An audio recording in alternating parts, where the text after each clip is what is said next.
Hello বন্ধুরা, প্রিয়াঙ্কার পরিবারের সবাইকে স্বাগত। আজকে একটা নতুন রেসিপি, ইলিশের বিরিয়ানি।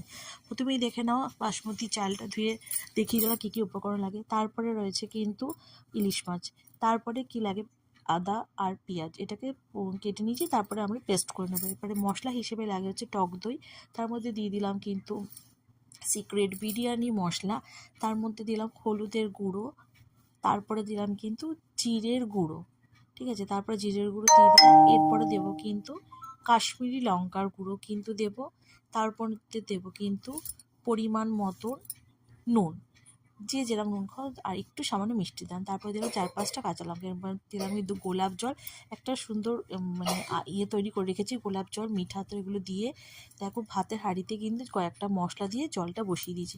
এদিকে দেখো আমার পেঁয়াজ বেরেস্তা করে রেখেছি, আলুটাও ভেজে নিয়েছি, যে মশলা পেস্টটা করেছি সেই পেস্টটা কিন্তু দিয়ে পেঁয়াজ দিয়ে